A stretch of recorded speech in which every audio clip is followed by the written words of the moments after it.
Welcome back to Poorly Educated Today in the News and Folks. Grab your off-brand energy drinks, pull up a lawn chair that definitely ain't rated for your weight, and let's take a long, confused, 8-minute stroll through the American disaster parade known as February 6th, 2026. Because apparently, the universe said, what if the news was a chili pot somebody forgot on the stove for 3 weeks? And here we are. Segment 1, the shutdown. That pretended it wasn't a shutdown. So the federal government technically shut down, then technically unshut down, then half shut down, then said, we'll try again next Thursday, like it's a teenager struggling to break up with someone. We got a $1 trillion minibus bill pushed through Congress, which is just government slang for a giant money-filled sausage that no one fully understands, but everyone voted for anyway. Most of the government is funded, except the Department of Homeland Security, which is running on a temporary extension so short it might as well be a TikTok. The DHS lights turn off on February 13th, which is romantic because nothing says Valentine's Day, like arguing over deportation policy. Republicans want ICE to do whatever it wants, whenever it wants, in whatever outfit it wants. Apparently even plainclothes raids, because nothing screams freedom like an arrest performed by a dude dressed like he's about to sell you solar panels. Democrats, on the other hand, are saying, hey, maybe we shouldn't accidentally shoot American citizens during immigration raids. Just a thought. Because of the tragic Minneapolis incident that changed the whole debate. Now we got Congress treating DHS funding like that one friend's Venmo request you just keep ignoring, and everybody's blaming each other, which, to be fair, is America's national pastime. Baseball is second. Tangentially, this whole budget chaos created a brand new sport. Which federal agency can restart the fastest after being shut down for 4 days? Spoiler alert, none of them. The State Department had thousands furloughed, regulators went dark, and even biotech companies paused IPO plans. When biotech bros get confused, that's when you know the government messed up. Segment 2, ICE, Medicaid, and the world's least romantic data merge. The Trump administration is now using Medicaid enrollment data to locate undocumented immigrants. Yep. If you apply for health care, you might also be applying for a surprise visit from ICE, like Amazon Prime, but in reverse. ICE now has access to the addresses and demographics of up to 79 million Medicaid enrollees, and they're plugging it into an AI system called Elite, which sounds like the name of a Mountain Dew flavor that stains your teeth neon green. But nope, it's a deportation algorithm. It maps people's homes and gives ICE agents a confidence score, which I assume means something like, how likely is this person to be home when you knock? Privacy advocates are screaming into pillows, states are suing each other, and hospitals are saying, please stop scaring our patients away from emergency rooms. We've now reached the point where even doctors are like, please do not turn our waiting room into a data-mined deportation mall, thank you. Americans in 22 states have at least some privacy protections. Everybody else lives in the Wild West of HIPAA violations, where ICE is basically the world's worst customer loyalty program. You give them your info, they give you handcuffs. And just like every redneck family reunion, half the country is screaming, you can't do that. The other half is screaming, yes, we can. And the rest of us are just trying to eat potato salad in peace. Segment 3. The economy is guessing. The Fed is guessing. The markets are guessing. And frankly, so am I. The Bureau of Labor Statistics straight up missed their jobs report because the shutdown screwed up the data collection.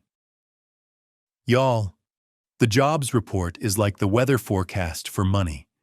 If the BLS doesn't tell people how many jobs exist, the stock market starts acting like it's drunk and blindfolded. The January jobs report was supposed to tell us whether the economy is gently landing like a butterfly or falling off a cliff like a drunk uncle at a cookout. Instead, all we got is, "We'll get back to you whenever the government remembers how to be a government." The Fed is now making policy with no data, which is like trying to make gumbo without ingredients. You just stir and pray. Wall Street is panicking. Crypto is skyrocketing like it's powered by raw delusion. Silver is at $75 an ounce because apparently we're all pirates now, and investors are split between two positions. A, I will save us. And B, AI will bankrupt us before it saves us, which brings us beautifully to Segment 4. Amazon spends $200 billion because apparently money isn't real. Amazon reported good revenue, bad profits, and then announced it's spending $200 billion on AI infrastructure next year. $200 billion. That's more money than my entire hometown has seen since 1836. CEO Andy Jassy says it's necessary to win the AI future, which is the kind of thing you say right before you beg shareholders not to sell their stock. Investors responded the way investors do. Nope! And the stock fell like a lawn chair at a barbecue. Meanwhile, Stellantis, the car company that owns Jeep and Ram, basically said EVs are too expensive and nobody wants them anymore, wrote down $26 billion in losses, and switched back to hybrids like it's 2007 again. The Green Revolution was going great until the subsidies vanished, and suddenly Americans remembered they loved two things: cheap gas and trucks large enough to tow the moon. Then we have Project Vault, Trump's plan to stockpile rare earth minerals because China controls most of the global supply. So now America is hoarding minerals like a raccoon hoards shiny objects. Mining stocks are jumping, and the message is clear. We don't know what the economy is doing, but we do know we like rocks. Segment 5. The world decides to negotiate before someone pushes the wrong nuclear button. For the first time in years, the US and Russia are talking again. Not about who hacked who, but about preventing accidental nuclear Armageddon now that the New START treaty has expired. The last nuclear treaty between the US and Russia is dead, meaning both countries can technically build as many missiles as they want, which is comforting in the way that watching a toddler juggle chainsaws is comforting. Trump says he wants a new, better treaty. Russia says, okay, sure. China said, nah. So we'll probably get negotiations that last 5 years and accomplish 2 pages of paper and a handshake. Meanwhile, the US is also holding indirect nuclear talks with Iran in Oman. Iran says, we'll talk nukes, but not missiles.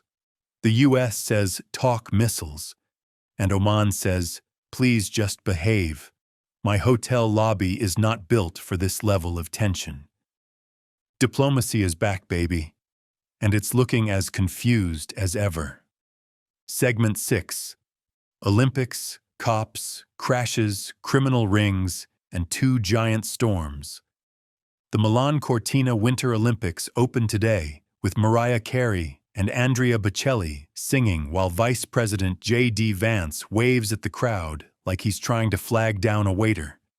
It's the first Olympics where the opening ceremony is happening in 2 different cities at once, which sounds magical until you realize it's probably a nightmare for whoever runs the Wi-Fi. Back home, a tragic helicopter crash in Arizona killed 2 public safety officers during an active shooter situation. In Toronto, 7 cops were arrested for selling info to organized crime, which is extra awkward because Canada is usually known for maple syrup and politeness, not mob-enabled murder spreadsheets. And police just arrested a 19-year-old connected to the 764 online child exploitation network, proving once again that the internet is two parts memes, one part illegal nightmare fuel. Weather-wise, the East Coast is about to get smacked by a bomb cyclone, while the West Coast gets drenched by an atmospheric river. Basically, the entire country is being hit by storms named like heavy metal albums. In conclusion, the United States is stumbling through February 6th like a grocery cart with one busted wheel, technically moving forward, but only in a weird circle. We've got half-funded government, AI spending that looks like a dare, immigration policies powered by Medicaid spreadsheets, nuclear talks powered by anxiety, and a weather forecast that says, good luck. Stay safe, stay warm, and stay poorly educated. Because honestly, it might be the only way to stay sane out here.